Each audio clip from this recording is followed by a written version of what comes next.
Hello everyone. Does my audio work okay?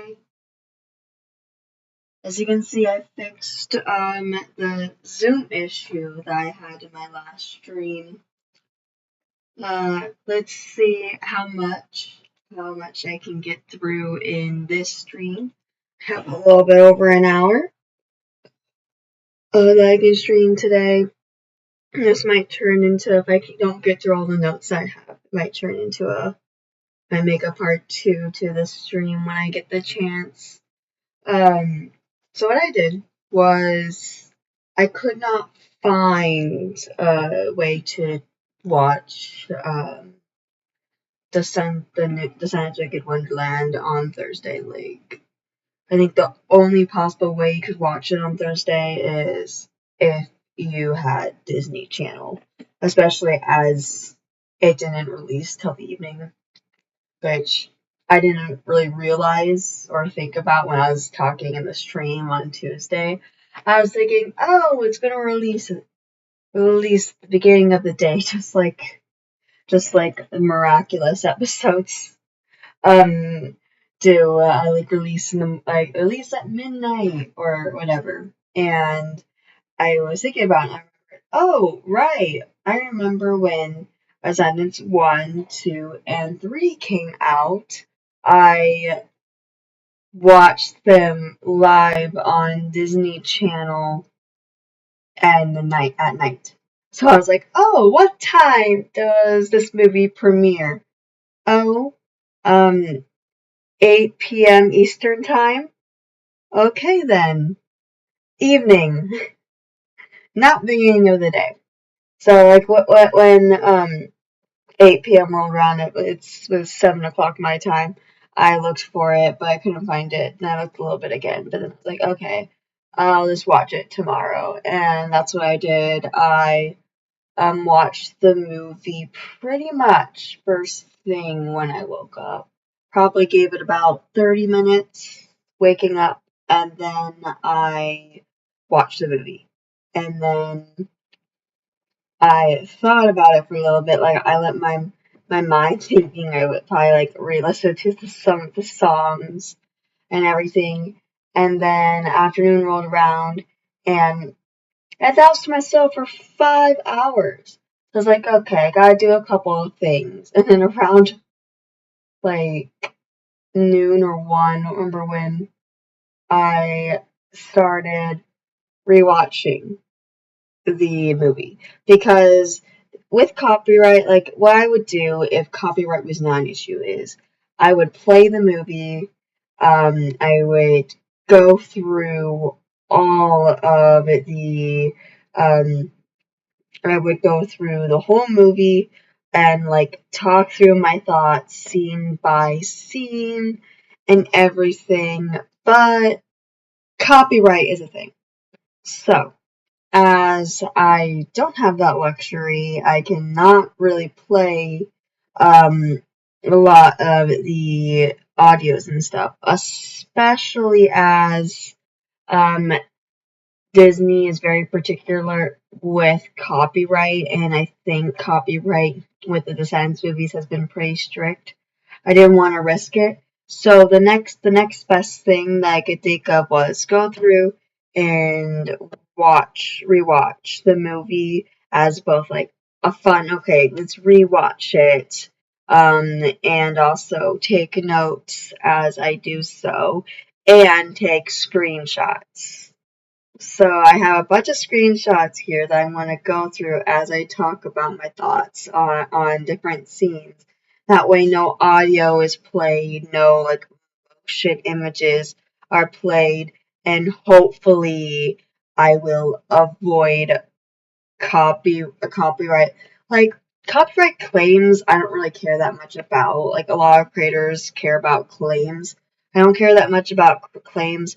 I'm more worried about strikes. Because strikes is get 3 strikes and you're done. You cannot post on YouTube anymore. And I don't want my channel of 3.5 years to get copyright striked. and technically what you're supposed to do is technically what you need to do when you get striked and your channel's removed because you got 3 strikes is you cannot upload on YouTube anymore.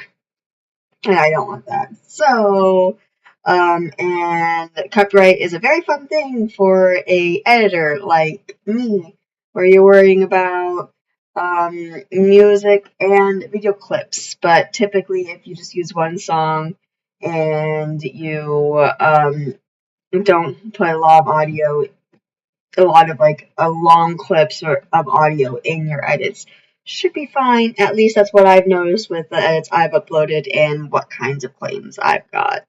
I've only had a couple stuff blocked, and then I just changed the audio on it, which was luckily has only happened before I started adding text. When I am uncertain about copyright with my edits, I upload the song, like the screen recording of the song, to my channel on private and see what YouTube gives it for copyright claims. And if it's blocked, I'll choose a different song. Because I don't want to spend 5 hours making an edit and then it gets blocked. But anyway, this is not what this is about. A small rant on copyright claims and edits. But, like I said, I have, I think, like 4 pages. No, more than that. I have a few pages of notes here that I took while rewatching the movie. So, I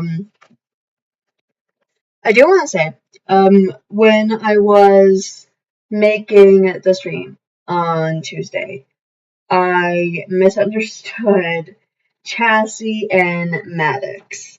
I thought Maddox was the Mad Hatter from Alice in Wonderland. But no, apparently Maddox is the son of the Mad Hatter, and then Max is the grandson of the Mad Hatter.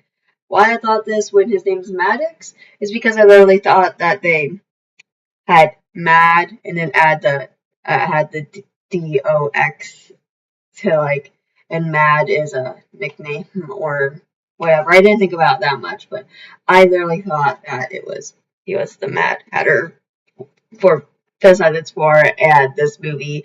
I don't know how I went that long thinking that.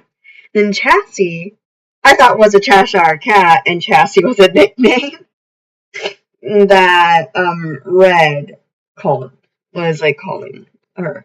And apparently Chassis is the daughter of the Cheshire Cat. So in my stream on Thursday, I was calling Chassis the Cheshire Cat. And she's not. So she's the daughter. Which makes sense. It's Descendants. People, characters that have descended from the characters in Disney films. But they have Disney characters that are in here, like the Queen of Hearts and everything. So I did think about it. It's whatever. I just don't main characters. Anyway, that's what I was thinking. I didn't even realize, like, I don't know how I got through the first, realized that Chassis was, the daughter of the Cheshire Cat. I remember if I was reading an article about it, either after I first watched it for my second watch, or after my second watch, and I was still clueless. I think it was after my, second watch. And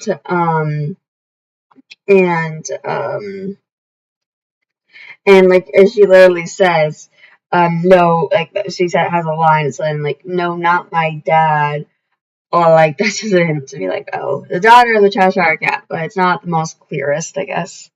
And then, so some overall, notes from the movie, and I might, like, go into it a bit more, but I organized it a little differently in my notes. One thing that I noticed was, I forgot the name of the, Hood, like, a Robin Hood's son. I think his name was Robbie. Yeah, I think Robbie was his name. I'm going to write his name down and be embarrassing if that's not right, but I think Robbie's his name. Um, I wish like Robbie and Felix, Dr. Facilier's son, was in it more. They kept going in and out. Like, there was like when they got separated from the group at least twice, and one of the times was on the teacup in the ocean. That was shown for literally like 3 seconds, or maybe not even, and that was a literal scene in the trailer, which they elaborate on it a bit more. And this is very nitpicky, just being wanting to see more of the characters, and there's no other part of the movie that I would take out to replace it with that. It's literally just like I wish they spent more time with that, and the only way that I would be able to see more is if this was a TV show, not a movie. But anyway, that's just something that I wish I saw more, and I wish they just were kept being cast aside and having the main VKs or whatever be our main characters be Red, Chloe, Louise, Hazel, Me twins sometimes, and Max. Like they were the main. Oh my god, Pink. How can I forget Pink? In there, and they just had those characters kept like for comedic relief. Just wish like we learn more about them. Like in the end song, which I'll talk about later. In the end song, Felix and Robbie sing in it, but like they've had less than 5 minutes of screen time each. Like Felix got a little bit more screen time than Robbie, but like we do have some ideas of Felix and like his character because he's saying a little bit mad and things, but Robbie got like hardly any characterization. Robbie got Robbie sung Perfect Princess. Robbie was on the teacup. Robbie went with one of the Smee twins and Felix when they fell through the checkerboard and dancing with the enemy onto that flower, and they sang at the end like. And Felix didn't get much more than that. It's just I wish I had more, but anyway, and just overall, like I'm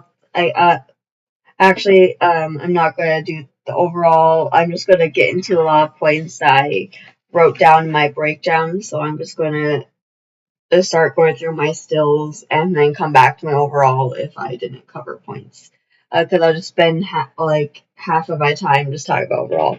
Okay, so if you didn't see, I posted a edit on Chassis. Like I love Chassie's character throughout this whole movie, and I love that she did the opening here.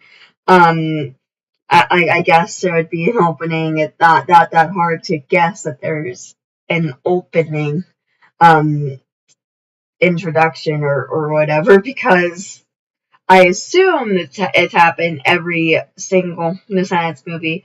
I literally cannot remember for the life of me if Descendants 2 had it, but the fact that all 4 other movies had it, I'm just gonna guess Descendants 2 had an opening. And then, I like that, like, I liked Chessie's character and personality and, like, manipulation and agent of chaos. I'll come to Chassis a few times throughout this, but, but that, I liked the new play on Wonderland, like, in the old timeline, Wonderland was like crazy things happen, and you never know what's going to happen, all the twists and turns like Alice in Wonderland. I've not watched Alice in Wonderland in a few years, but all the twists and turns in Alice in Wonderland, the wonders of the Queen of Hearts and like everything, kind of a darker one. And now the play on Wonderland is the word wonderful, like, and the literal like happy wonders of Wonderland now, not just the darker kind of evil versions of wonders. Like you don't know what's gonna happen next because the queen's rule, but now wonderful. I like that play. I forgot what character said it, but I know some character said that. And then Chassie said it, of course, because Chassie talks, and my neck still is in Perfect Princess. So, one thing that I wondered in this opening is, like, I have to go back and double check. Like, I've been thinking about this in the back of my mind for the last couple of days. But, I remember, like, at the beginning of the Descendants 1, it had been 20 years since, the establishment of Oridon and the establishment of the Isle of Lost.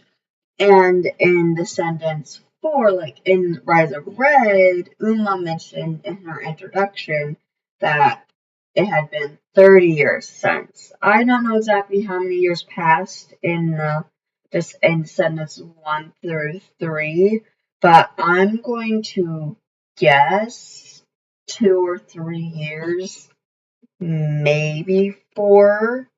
About, I feel like 4 years passing in that time would be pushing it. I know that between 1 and 2 there was 6 months, so it's just a matter of. And then between 2 and 3, Mal opened, and she was looking for Uma, and she couldn't rest. So not a lot of time could have passed. So I'm gonna guess 2 years max passed through the first through the first 3 movies. So it's been probably about 8 years since the end of the 3rd movie. And they talk about how Maddox has returned from the Isle of the Lost, and that before that, like, the Queen banished him to the Isle, because he went looking for this pocket watch. And the Isle of Lost now has been free for 8 years. Probably about that. Has been free for 8 years. And it's been 8 years since Maddox has become free. And like the other things, like Max growing up on so it's been 8 years, and Max is roughly 16. Again, I'm just guessing ages.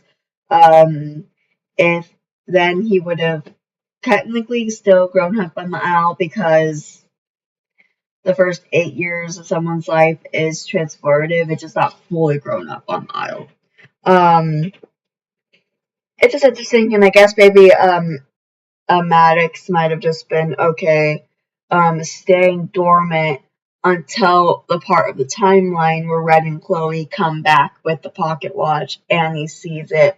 Up until then, the pocket watch was completely missing because it didn't exist in their timeline until Red and Chloe came back with it. And that's just like something that, like, wondering. I'd actually be interested in looking into that a bit more, because that's just something that I keep wondering about the 10 years, but that could be later. Or in a whole other live stream or something. Very off topic, but not off topic, but sideline. I saw the Beast statue was still there in the courtyard of Ordon Prep, so they still kept the seat setting and stuff. And then like the whole movie just referenced tea parties, which is a whole reference back to the tea party in Alice in Wonderland, and it still being a big thing in Wonderland, just in different ways. I'm just reading notes.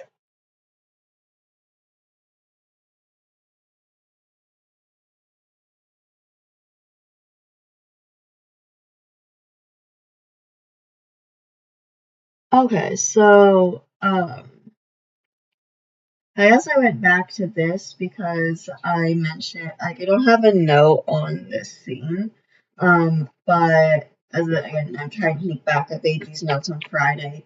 Um, I think this scene I made note because Cinderella is stricter now, and I mentioned in my live stream before the movie came out that like I had this theory about that's how Cinderella is stricter because she saw Chloe and like all that with the get your hands dirty um song and everything, um but that was wrong. You know, like I was right that they were gonna reference the Get Your Hands Dirty song. Like Chloe brings it up a couple of times throughout the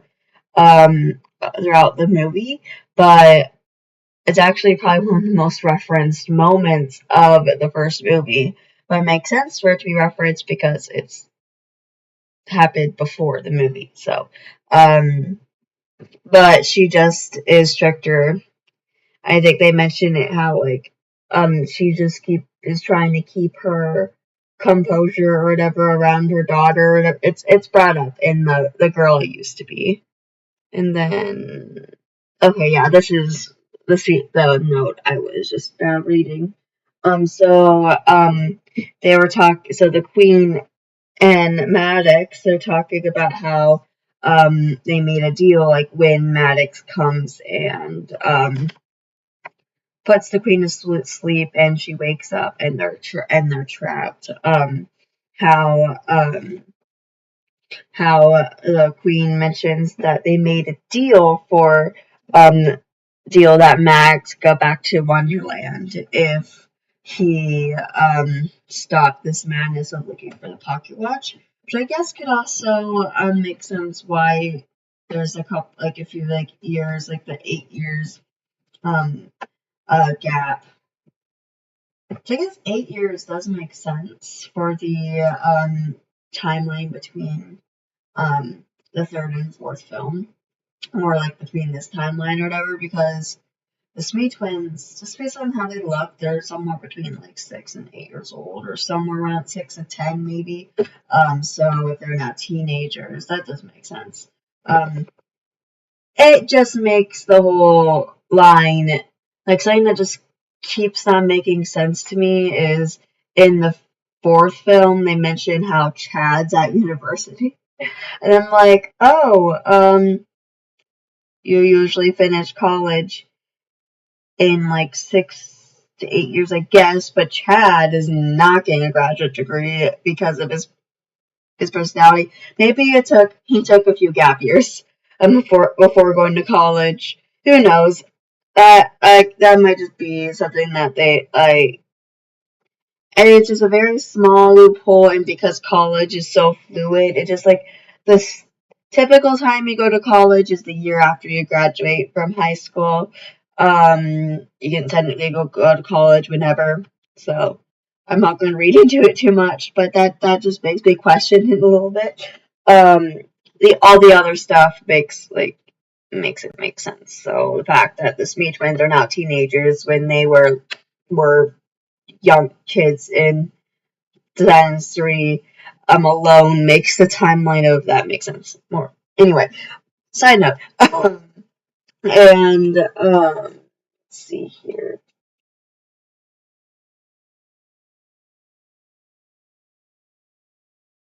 Oh, I don't like about and regretting it. Like I don't remember exactly what I was thinking here.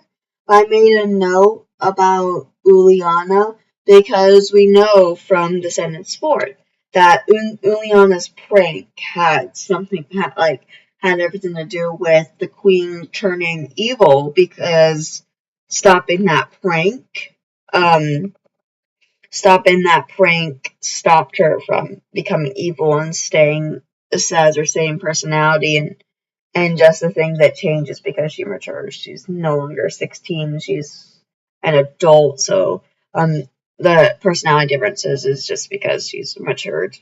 About Juliana, like if like because she had the plan was to give Bridget a cupcake or whatever. Juliana was giving the Queen of Hearts a second chance, or something, or Bridget was giving Juliana a second chance, and here, the Queen gives Maddox a second chance after he was on the Isle for 21 years, maybe. Who knows how long? Like 21 years of the Isle's life. Who knows how long he was actually on the Isle for? Um, and she gave Maddox a second chance and is regretting it. So who knows if that has something to do with something that changes her personality. Like at the end, she's like, off with his head, and that just comes out. I personally think that is just ultimately a funny moment for the audience, like, oh crud. But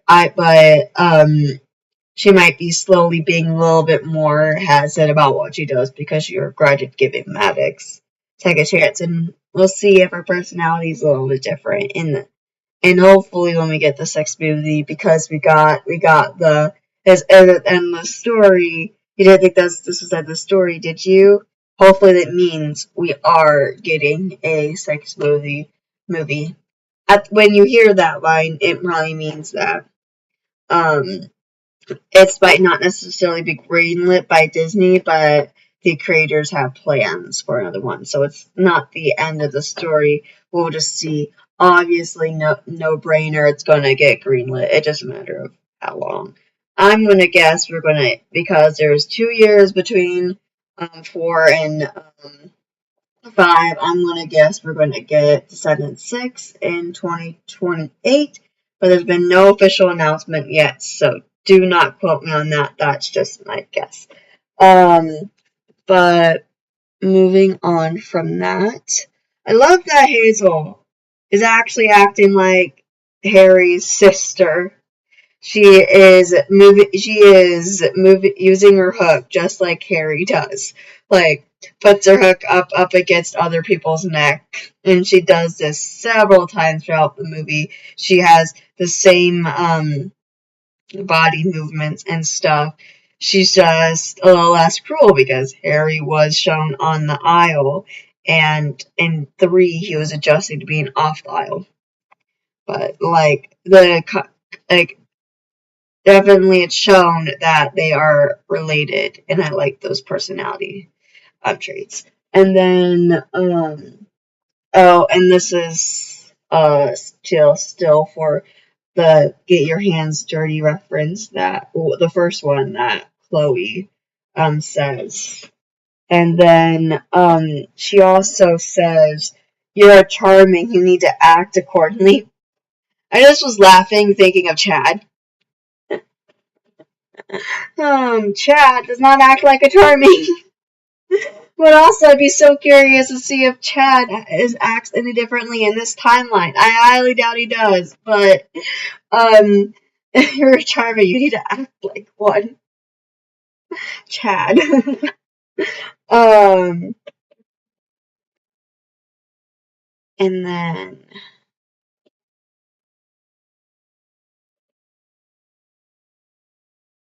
I love the back and forths between the Queen and the Hatter that happens throughout the movie. And that she says, you underestimate my girls. I forgot why I wrote that note down, but I wrote it down. And I love that, like, it shows Red physically, like actually struggling with not knowing the Wonderland that, here's the back and forth. Why did I take this screenshot between red and pink? I did not make a note for it. Oh, maybe I was talking about, like, how, Pink and Red's relationship. I can always come back to it later if I remember it. This is the back and forth between the um, Queen and Maddox. And then this is Red struggling in the Wonderland, like this between her and Luis. Like Luis says, like, this is your backyard, or something like that. Like you should like know it, like implying that he doesn't actually say that, but and she's like, I actually don't know, because she didn't grow up in this Wonderland. She grew up in a different Wonderland. Just like the transformative differences between what I mentioned before, the different implications of the word wonder. And I also like that Red and Luis's relationship is very believable, and it's, what's the word? Understandable or whatever. Or real. I think that's the word I was looking for. I honestly really like their like gradual like progression. I actually believe them as a couple more than I believe Ben and Mal. Ben and Mal fell in love because Mal spelled him, thought that he was spelled when he wasn't spelled, and they fell in love. It's somehow like they don't really like have like that much of shared connection that is at least shown on screen, and I might be wrong with that, but Red and Luis have a shared connection about like family pressure, because Luis is Luisa's son from Kanto, and Kanto is a movie focused on family. So like they bond over their hardships, and it's just a very natural progression of their love story. And yeah, yeah, they work and bond over the struggles and letting each other open up while also like joking, making it lightheartedly.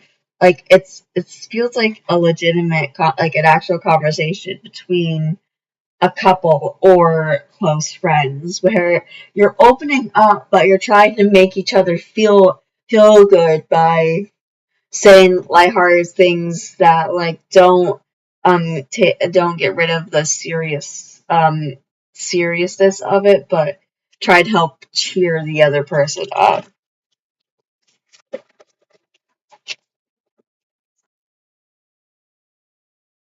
And then throughout the whole movie, Pink is caring for Red, because Pink has had a lifetime, or however old Pink is. I'm gonna guess like I think Red is supposed to be 16 or 17, so I'm gonna guess Pink is supposed to be 14 or 15. And so like through her whole life, she has known Red, whereas Red literally just met her, and doesn't know how she is, like, cause like Pink, grabs the flower and says, "This is your favorite," and Red's like, "Oh," not even knowing that it's her favorite type of flower, because she's probably never seen this type of flower before, because this wasn't the Wonderland she grew up with. And like Red looks visibly like uncomfortable and not knowing how to respond, with Pink running up and hugging her. And then just Luis showing off. Like, Red, I'll handle it. Like, I'm on it, Red, and lifts it, trying to impress her. It's just a cringy moment, but it fits and it makes sense, because he's Luisa's Luisa's son. Pardon me. He is strong and is like, oh, there's this dildo or whatever that bird is up here. He's trying to get it to come down, whereas they're just not doing the right thing, and that comes up with between Red and Chloe. Oh, between Red and Chloe. Do I have a still for that? Nope. Um, where like Red Chloe is voicing an idea and Red's not even really considering it. Throughout this whole movie, there's this conflict that rises between Red and Chloe, and I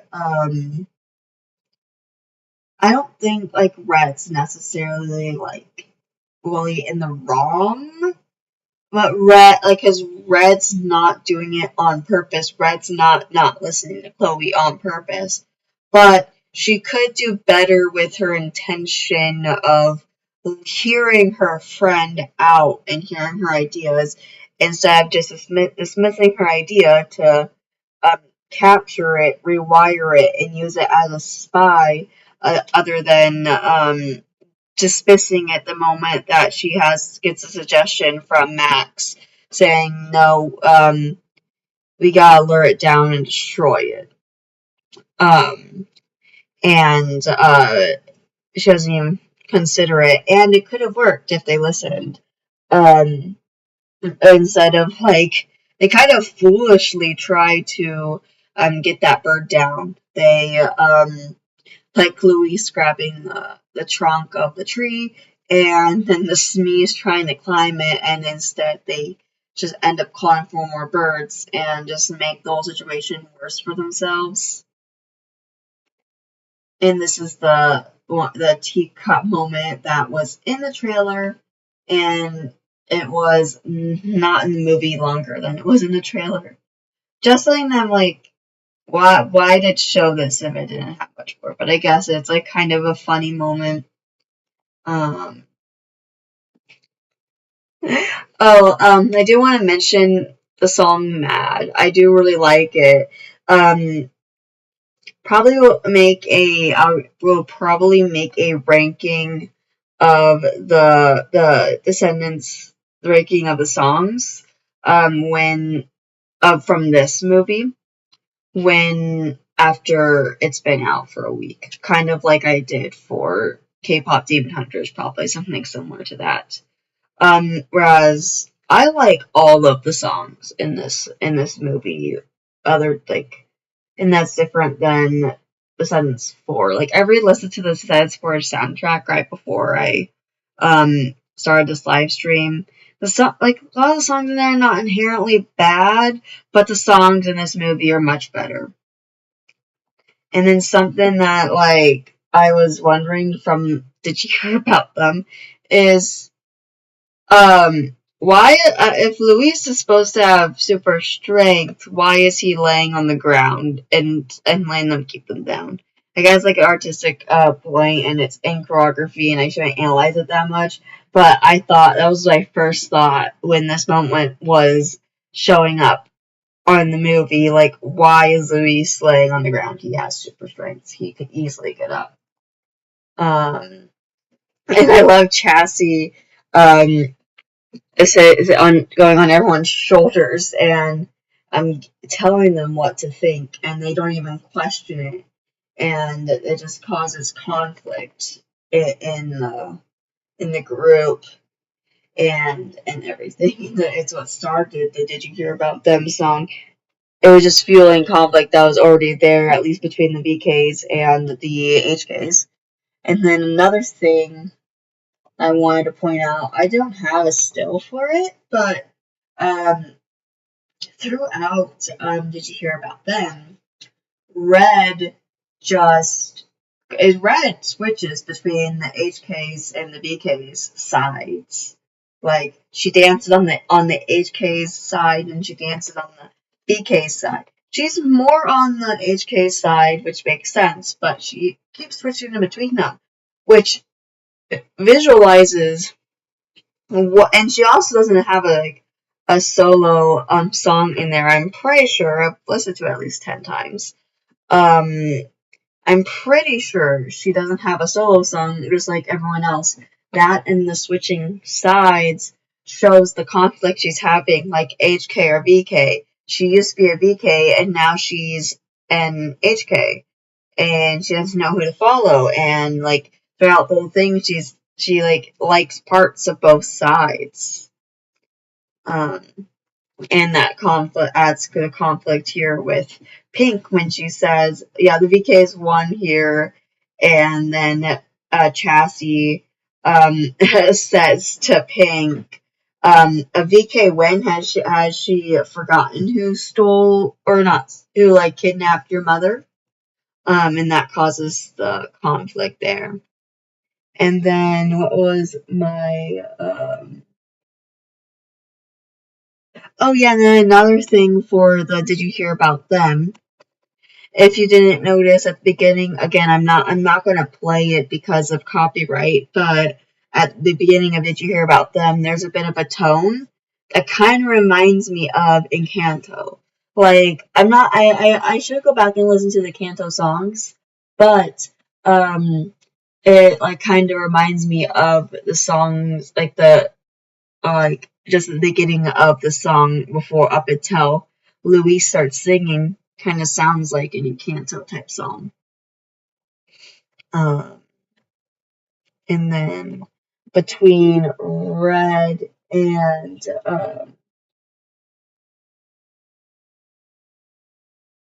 oh, and then here Red says she thinks they're still good in Maddox. Like this is where I see a lot of actually Mal shining through Red, and Evie too. Um, Red has a lot of views from them, like especially from Descendants 3, where there's good in everyone and bad in everyone too. It's just there's a lot of there's are quite a few lines in this movie that reminded me of Mal and Evie too. And then also the conflict between the VKs and HKs mirrors like D3, like Descendants 3, the third movie. Red like is taking the lead um and it's causing conflict between Red and Chloe, just like taking the lead caused conflict between Mal and Uma, and then Mal and Evie in the third movie. There's a lot of things in this movie that mirrors Descendants 3 specifically. Um, and like oh, there are a couple times I don't remember off the top of my head. I had it in my head, but then I forgot.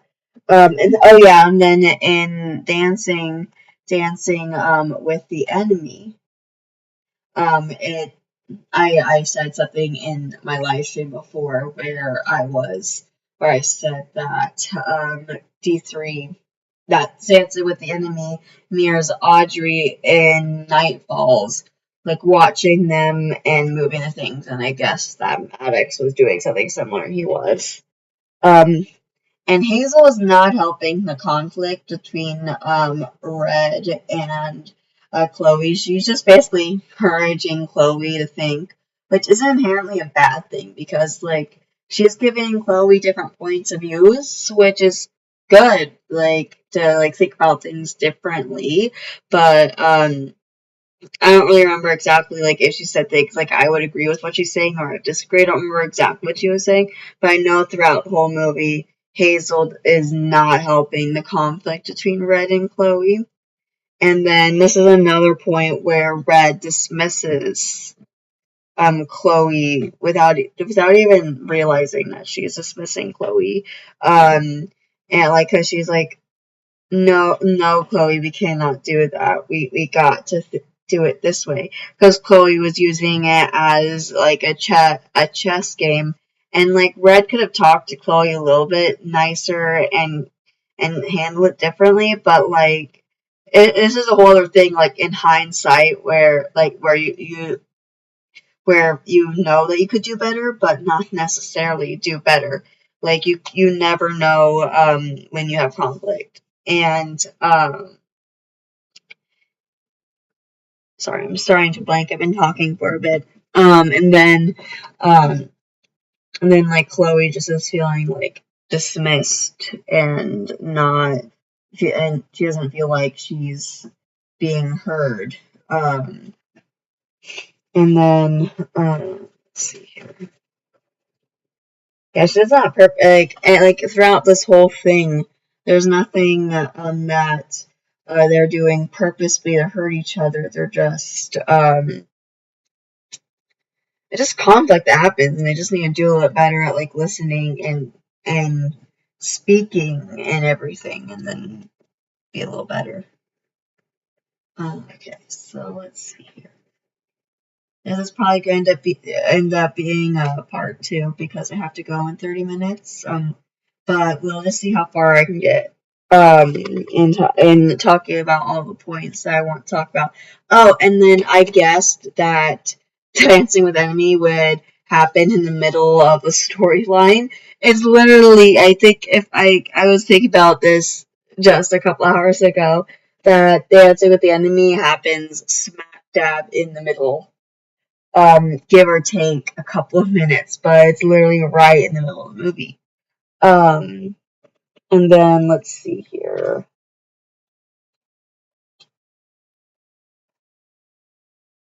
Oh yeah, and then there's got to insert this for a sec. I screen recorded this because there was no way I could there's no way I'd be able to show this without with a still.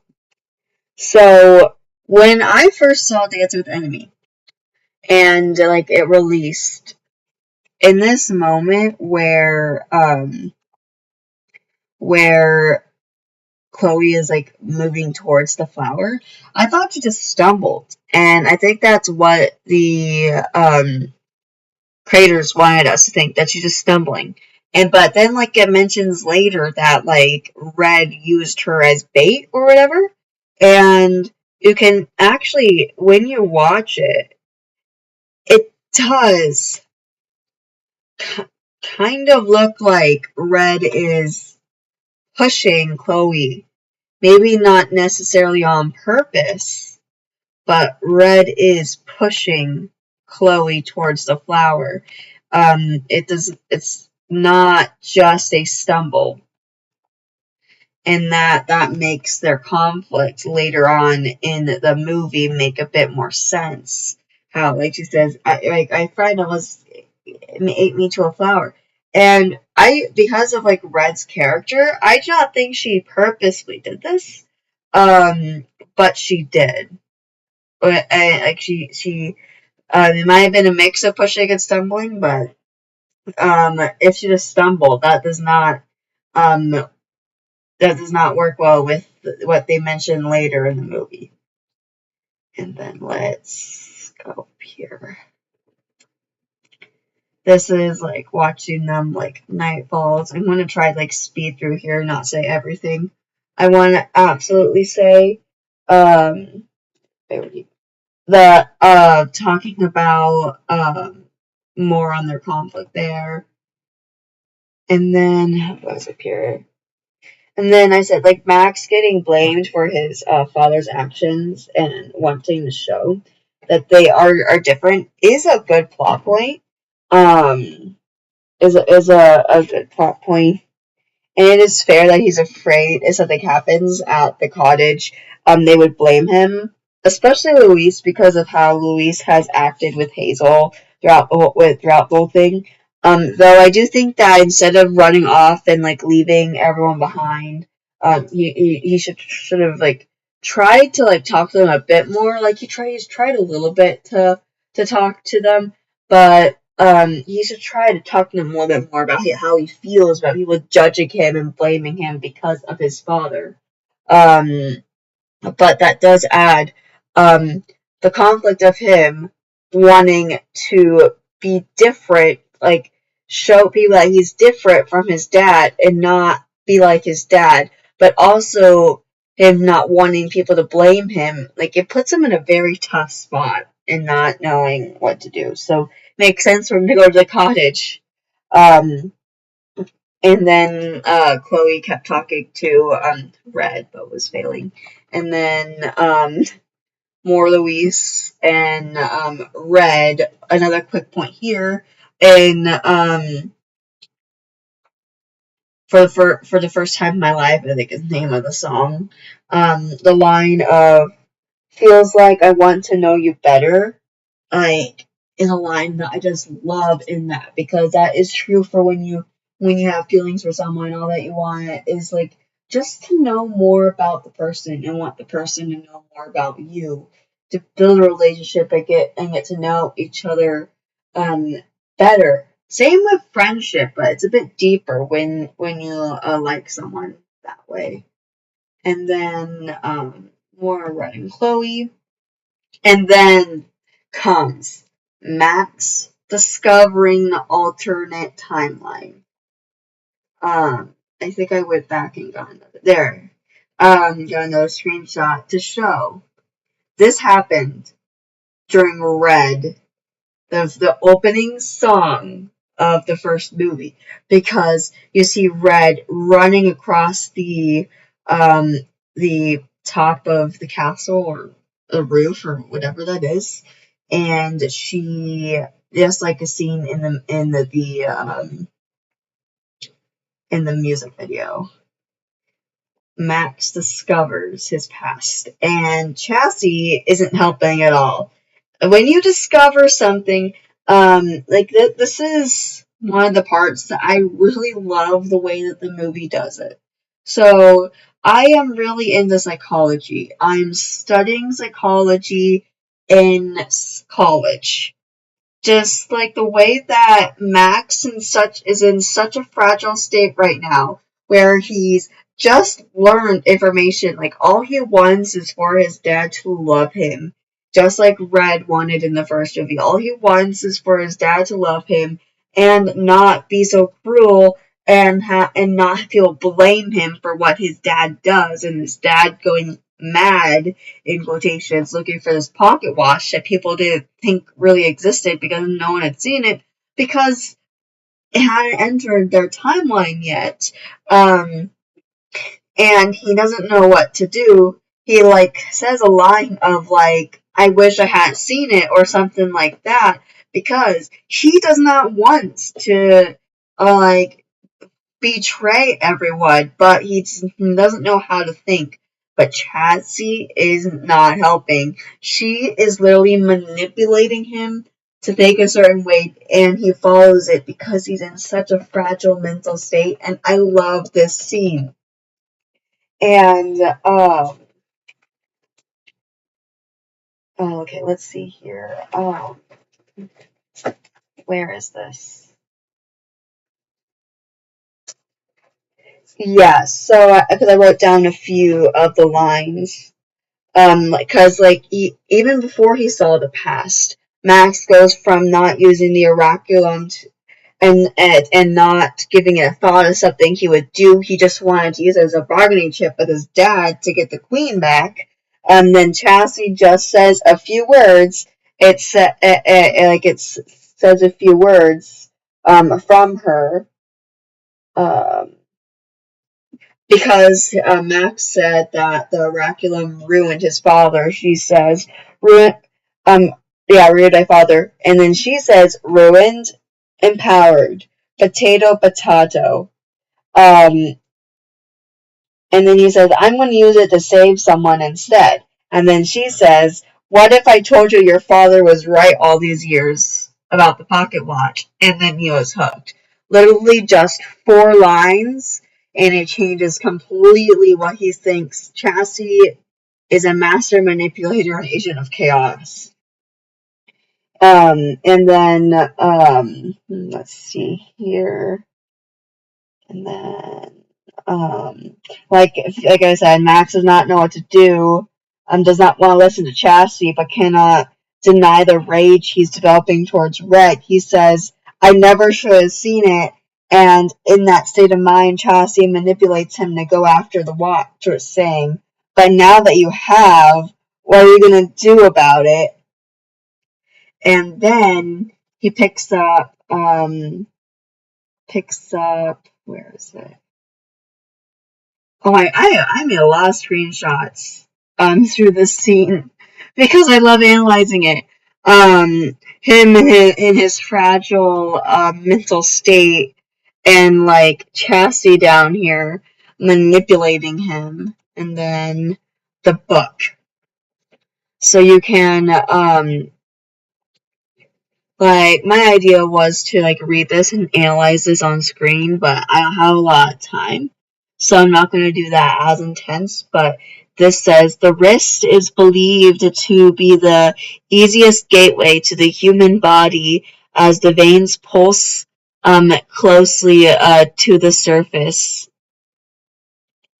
Imbuing, I don't know that word is, this area with a gemstone allows a direct link to the body's energy, and blank, there's enchantment, activation of the, like, through the mental focus. So it's something that transforms Chloe, as we knew, but that's what the book looks like. Okay. And then, where am I afterwards? Oh, not that yet. I just love this scene.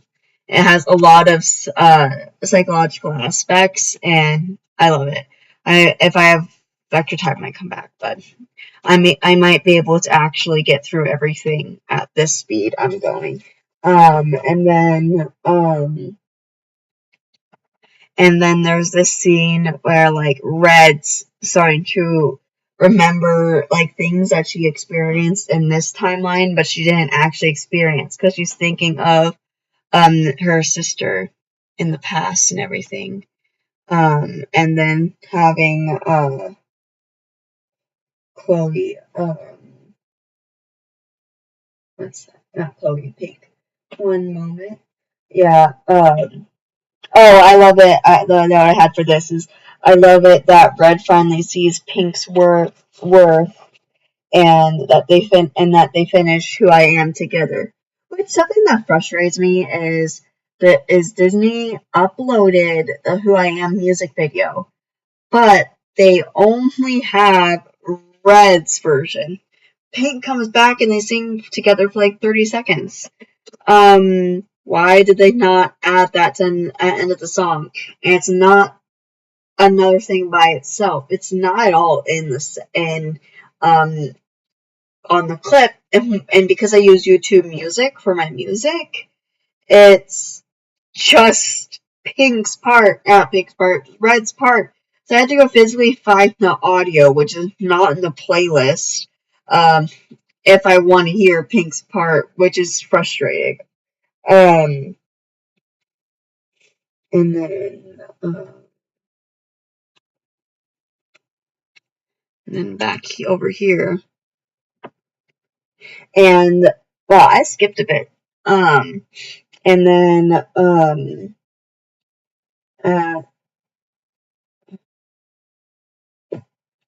then Max has a line, put our lives back the way they were.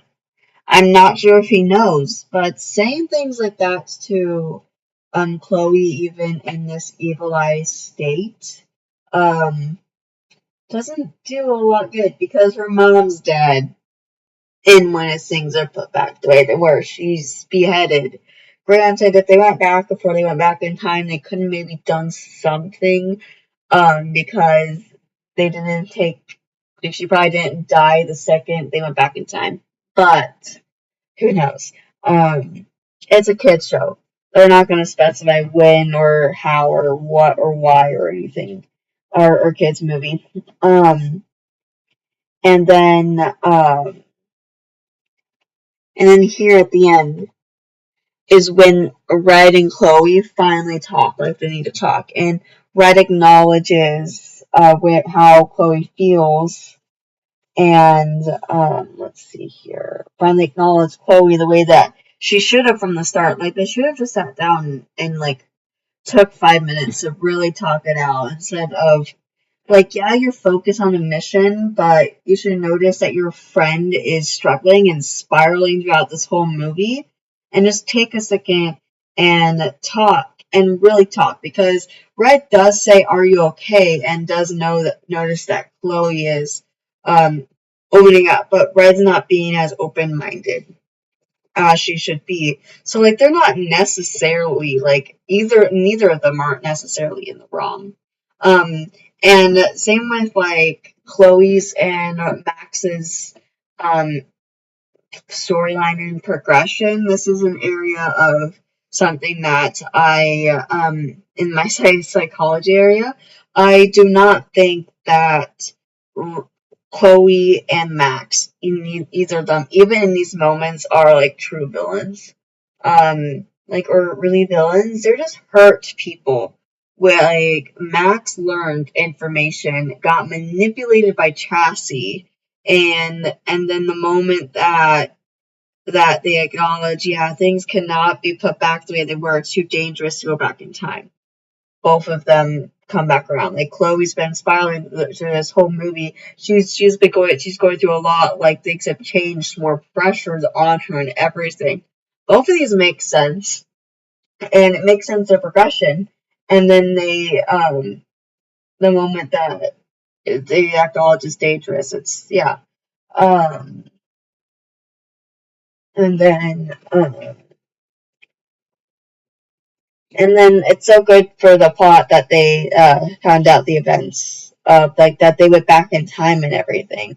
Like I thought that they would just ignore it and just deal with the consequences throughout that.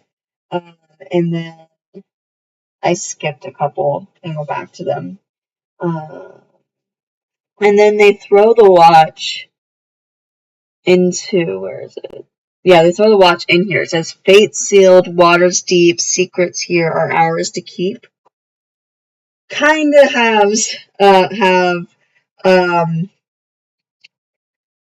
mythological vibes of like the underworld or like the fates or something like that. But it's probably just because fate seals water deep, secrets here are ours to keep, just has that vibe for me. But we didn't actually see the watch destroyed. It's just put in there. It makes me wonder if the watch is going to come back, which I do not know would necessarily be good plot point for the watch to come back unless it's not D6. It's a movie after D6. They need to leave the pocket watch. I think they need to come up with a new storyline with these characters. Like they teased with Pink at the end, like Pink having that glowy thing. Especially after they teased that the pocket watch probably should not come back. Granted, that's why I think now, who knows, if they do that in D6 and the pocket watch comes back to D6, if they do it in a way that makes sense and is done really well, then maybe it'll just be a we'll see sort of thing. And then I love that they ended with a true dance number. It's just D4. It was just Life is Sweeter reprise. D4 didn't end with a proper dance number. It didn't have a proper conclusion. I have a few issues with D4, but D5 is like I really like this movie. My critiques are very small critiques, whereas my critiques for D4 are major plot point critiques. But the having a new song at the end was very satisfying, and that each character, even Robbie and Felix, who didn't get a lot of screen time, even got their own moment in Live It. It's a bit more whatever the name of the song is. It's just it does not feel like an ending to a Descendents movie without a dance number, because D1 had Set It Off, D2 had You and Me, D3 had Break It Down, and it had that for 3 movies. Did not have it in D4 just had a reprise and wasn't that long, wasn't that satisfying. But this was definitely more satisfying for this movie. And I love that Chassis is the one that did the. Oh, I made a lot of screenshots. I love that Chassis did the ending there. And then I made a note. Like, when I was watching this, the moment that, like, it had these characters and it started going up, I was like, does Chassis do the outro? Does Chassis do the outro? I was like, I got so excited. And then Chassis came in the heart. I was like, yes, Chassie's doing it. And then Chassis said, I hate happy endings. Time to start some new mischief. When she said that, I seriously thought, did they change the ending? But no. They had a thing with Pink, and then they you didn't think that was in the story, did you? And I'm like, yay, they actually did not change it. I think that's actually on purpose. They might have wanted us to think that and be like, what? I don't know. Like I said, this movie is a part of my childhood. I actually looked back. I was like thinking it like I was like 10 or 11 when the first one came out. I was 9. It's been 11 years.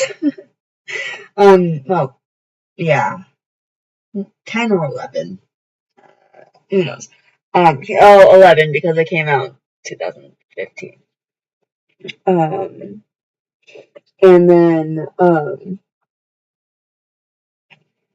and I guess something that I thought when I was doing these notes, I was thinking, is Chassis the one that is responsible for the glowing thing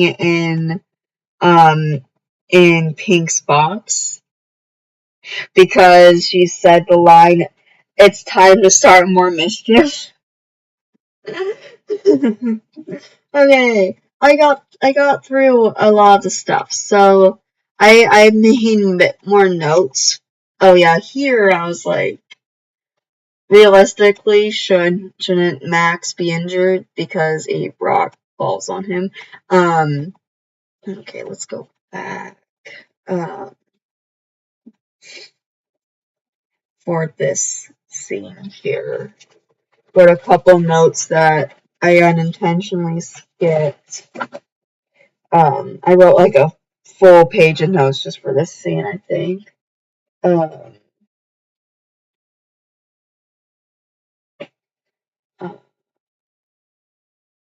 oh yeah, so at some point Pink has a line like, "It doesn't make me naive or dumb. It doesn't make me blind to seeing people tolerate me and not really caring." And that was a line that really stood out to me. I forgot to take a screenshot for I guess that moment, and therefore I forgot to mention that as I was going through. I really liked that line, and I liked it as I was going through that because it's a stereotype for nice people, and that they're seen as naive and not knowing and everything, and it just pay tribute to that thing. And, like, this movie brings psychological aspects into a childhood franchise of mine, with Good Sons. It's probably why I like this movie so much. Childhood manipulation, and they address real stereotypes and complex characters. Like, there's things that, like, they could just, that some stories could learn and do better, and that even even something like D4 could learn some things from D5, and that doesn't make sense because D5 came after D4, but that is a sense of D4 was okay, but D5 I really like it. D4.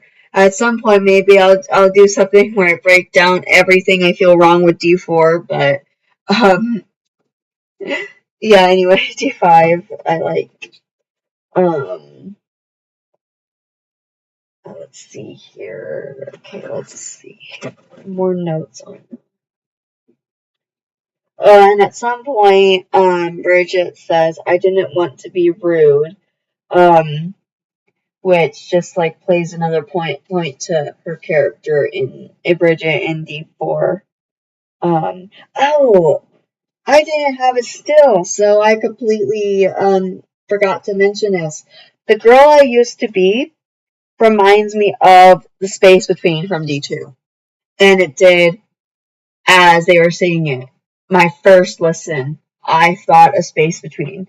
Just like how Dancing with Enemy makes a lot of people think of Nightfalls, Space Between makes me think of Space. Space Between. The girl I used to be makes me think of Space Between.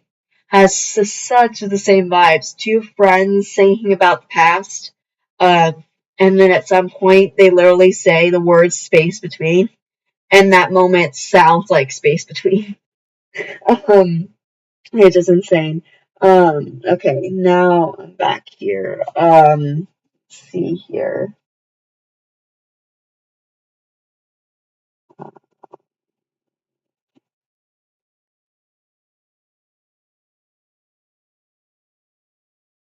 I like. Oh yeah, here's on the other point I was covering earlier. I would not call Max a villain. He learned info, guided by Chassis, and he acted on emotion with Chloe. Complex situation, same with Chloe, and this makes it all the more entertaining because they're not just evil because they're evil. Even Maddox could become a bit more of a complex character. I love villains and characters that like they don't even feel like a villain because they're given a reason for why they're behaving the way they are, and makes you empathize with them, and makes it feel like they're a gray character, like they're not they are acting and they're having actions that could be seen as evil, but they're not actually evil. They have reasons to behave that way, and they cover that in Get Your Hands Dirty. Whereas everyone has different things that they do. Okay, let's go back to my overall notes. Um, so yeah, I like the songs much better from Rise of Red. Like these songs you hear it better. Like I like every single song in this movie. Whereas Rise of Red, there are a couple that I didn't like, and there's also more songs. I went back and counted that okay, there's 6 songs in Descendants 1 and 2, and there are 9 in 3, but like a couple don't really count because like one of them is a happy birthday song that um Audrey sings. Like there's a couple like short ones, just like the So This Is Love song in the first one. Like they're technically songs, but there's 9 full length, at least 2-minute long songs in this movie. And then let's see here. And I like how like they show how Red's life switched with Max and the conflict that have Max. Like in the first movie, Red had a mom that was mean and she disagreed with her actions and everything, and wanted to have her be nicer and acknowledge her and everything. Whereas it's not a complete switch. Like Max feels different feelings than Red does, but they're different. They're different things. Like because Max used to have the kind parent where they literally switched. And then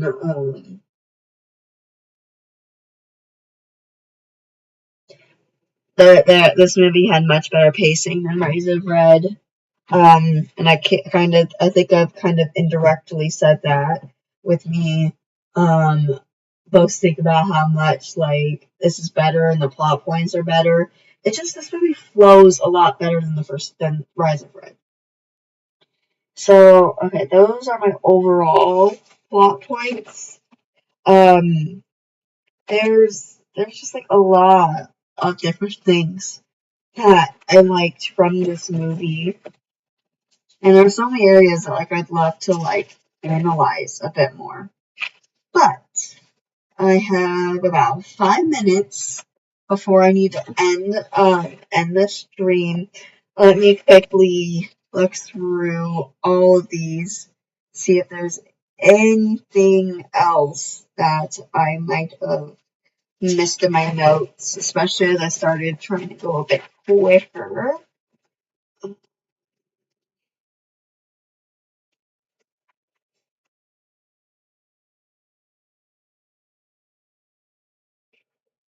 Oh, and did you hear about them? They have a line where Hazel ripped Tink's wings off.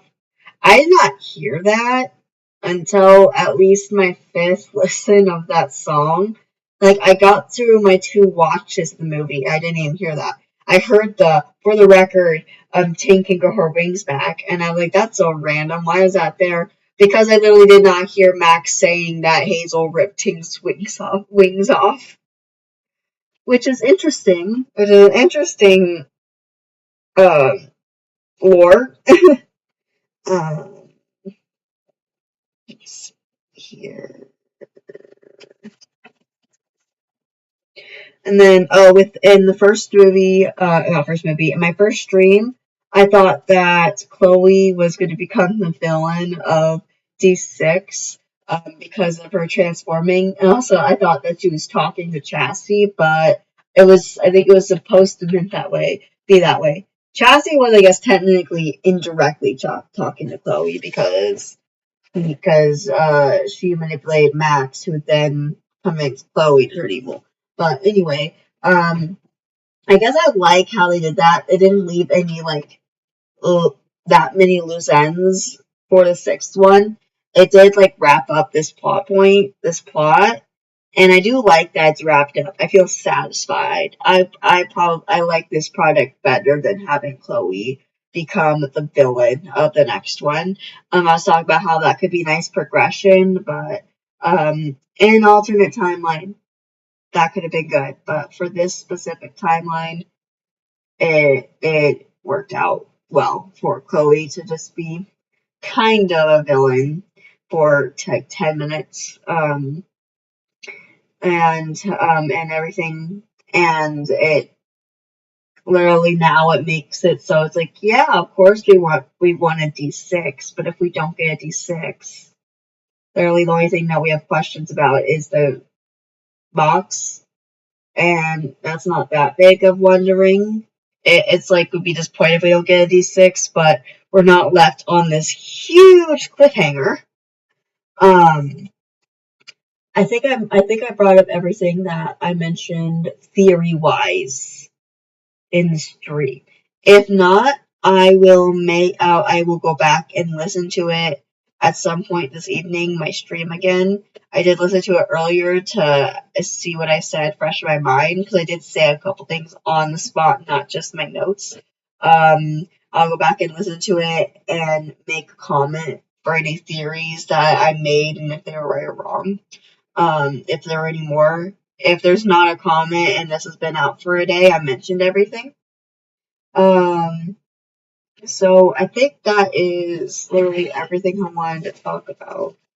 I might, I'm pretty satisfied with talking about this. I will, rank, the songs after a few more days. I'll make one of those, like, edits, that, like, I did for, K-pop Demon Hunters. But other than that, now I'm moving back on to Miraculous. The finale comes out in 2 weeks, or part 1 comes out in 2 weeks. I will really try to get that Heart Fixer video up that I've been putting off for 3 months now. I have the script, I just need to read it or stream reading through that. We'll see which one I end up doing. I might stream at some point for that. But yeah, Miraculous is coming now. Season 6 is going to wrap, and then we're going out, and then we have season 7 in November as of right now. speaking of Miraculous, one thing to say. Apparently, in about an hour, not right from now, Miraculous will, like Gloop is making some kind of an announcement. Who knows? If they're releasing the finale early, I'm not going to be happy about that. One, gives me less time for Heart Fixer, not for Heart Fixer video, and two, because I want to watch the finale for the first time in English dub, and if it comes out in another language first, I'm not going to be able to do that because I'd rather watch it in subtitles and not watch it for the first time in English dub than get spoilers, because literally what I need to do to avoid spoilers is to stay off of social media. Literally, there's been so many times where I've wanted to wait on a dub, but I open Facebook and the first post I see is Miraculous because of how much I look it up. So unless it like comes out like 2 days before English dub does, then I'll probably wait. But we'll see what Gloop says in an hour. I think that is everything. So I'm going to also one more thing. I made a post saying I'm probably going to do more streams. Now that I finally got this all figured out, we'll see if my audio is still off. I'll go back and listen to this. I apologize if this video has been an hour and a half long and the audio has been poor. I'm working on getting this live stream thing all figured out. And hopefully I'll be live streaming probably a couple times a month to talk about shows or anything, because this is a lot easier than scripting. Even the time, like going through the whole movie, taking screenshots and taking notes, that whole process took me 3 or 4 hours. Writing my script for the Heart Fixer video alone took me, like the script that I wrote, and it's been 3 months outstanding, that alone took me 4 hours to do. So just prepping for a stream and then streaming with screenshots and notes would be a lot quicker and less time consuming and easier to do than making a script, editing the video, which would take forever, and live streaming to talk about it. So yeah. Anyway, hope you all enjoyed this stream, and I'll see